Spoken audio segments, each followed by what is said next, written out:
go. Okay, so I have the big, huge roll. So Liam is videoing for me while I show you how to do this. Hi. This is the big Costco roll of Jimmy Dean sausage. And then I usually just like, you know, about that much for it, for the country sausage. So, show inside I'm using the Instapot, but you could just, I know you don't have one. So over here, put it over here, inside the pot. I put I put vegetable oil in there because the vegetable oil is going to help with the gravy. So first I saute it in here. Will you? Okay. Just showing everyone the sausage. Okay, we'll get the camera up. This is gonna fry it. Not on me. This is gonna fry the sausage. So I'm gonna fry the sausage on saute. And so what you would do is just brown the sausage. Okay, I'll stop it. Okay, so now I'm just browning it, just making sure it's chopped up real good, and it's starting to get a little dry. So you definitely want to put oil in there because the oil is what's gonna help. Okay, so unless you're using heavy whipping cream, you're gonna want, because heavy whipping cream will thicken all by itself anyways. But and flour and milk will too, but you want it to be a little greasy. And sausage isn't really greasy enough. I mean, you could use olive oil too, but I think vegetable oil works better to thicken it up. So we'll just get this all brown. So if you're to ever do this in the Instapot, I seal it all up and then I just cook the sausage for about 10 minutes.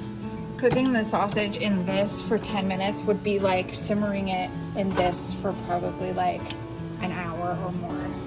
So that's why I usually cook the sausage in this first, to get it all tender and it gets all the greases and juices going inside of there. Just is a lot faster. Okay, so the meat just got done out of here, and see, you can see that it's probably too steamy for you to see. Look, it's all juicy and it's nice and tender. So what I'm gonna do is I'm gonna actually just transfer it over to the pan, so that way I can show you how to do it in the pan. So to do the gravy.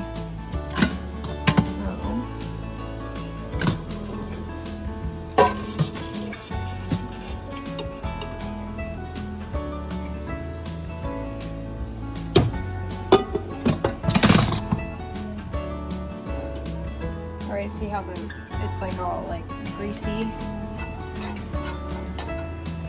Alright, we'll do the next one. Okay, so I just dumped it out of the Instapot and now it's just simmering a little bit. I just got it warmed up. So now what I'm going to do is I'm going to take some butter, and the butter is mostly just for the flavor too. Probably about that much butter.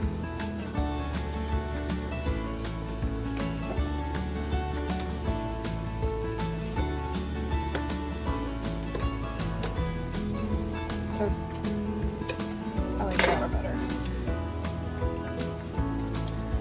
And then we'll let this melt down and then I'll show you how to do the flour. Okay, so you get the butter all melted and mix it in real good. And so what you want to do is you want to get it going real hot, like sizzling hot. Because when you put the flour in next, what I do is I make, see how I push all the meat to the side and make a little greasy mixture and get it real hot like this.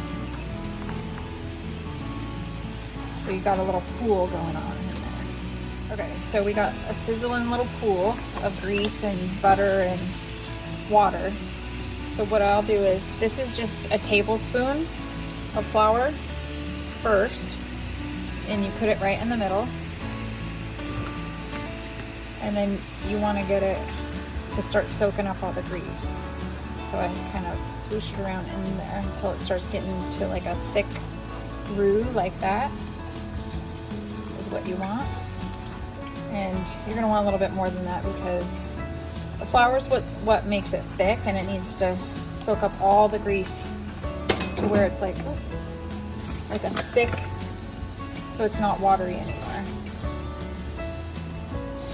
I mean, and you could do this, what you could do too is just take the flour and put it in the cold milk and mix it up and then pour it all in. But you want to get it going really hot like this because, and make sure you're going fast because otherwise it's going to start burning. Because when you start putting the milk in, it's going to get cooled down. See, I just keep soaking up all that grease with the flour. And then you're just going to have to figure out your ratio as you go. If it's too thick, that means you need to add more milk. If it's too watery, then you add more flour. So now it's starting to get thick and burn. So this is where you want to slowly start adding the milk. But make sure it's on high.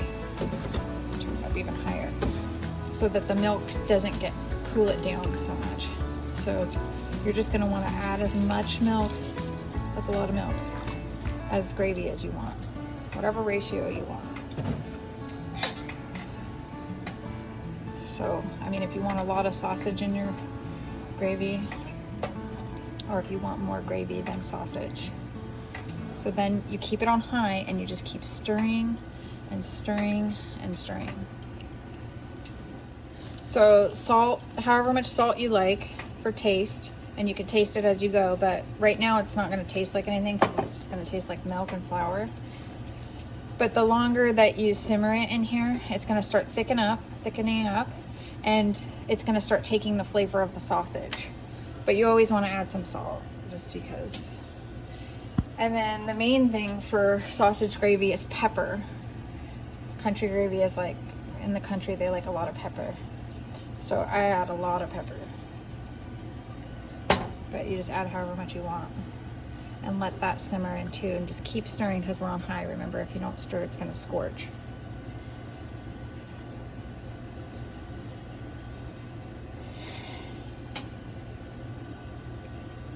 And it's going to look really thin at first. So then,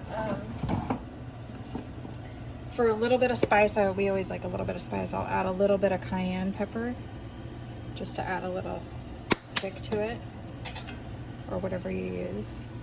So you just continue stirring, stirring, stirring, and then once that milk heats up and starts boiling, it's going to start to thicken up. And if for some reason it's not thickening up, it means you just need to add some more flour. But instead of throwing the flour into the hot milk, because it'll just curdle that way, mix it with some cold milk on the side and pour it in after it's all mixed up. And then just continue to stir, continue to stir. So, if you are using heavy whipped cream, instead of doing putting where I put the flour in and then the milk, you just straight add the heavy whip and then just do this. Once this starts to get to a boil and thicken up, then you'll turn it down and let it simmer for a really long time, because that'll start to take the flavor of the sausage and break the sausage down. So you just continue to stir, and it's going to slowly start to thicken up. So once it's like a little thicker, that's when you're going to lower the heat, cover it, and turn it on low, so it's like a low, slow cook. See, when it starts getting this boily to where you can't keep up with stirring it, just turn it down a little bit. I'm sure you probably know how to make gravy from then on. You just see it's getting really thick now. And just turn it down. Really low, and cover it. And just make sure it doesn't scorch the bottom of the pan. And then after it being low and covered for a little bit, you can open it up and taste it. And if it feels like it needs more salt, it's going to taste funky at first until it starts collecting the flavor of the sausage. So, and some people use bacon grease, which I think is disgusting. And I don't think it tastes good at all, but you'll hear that.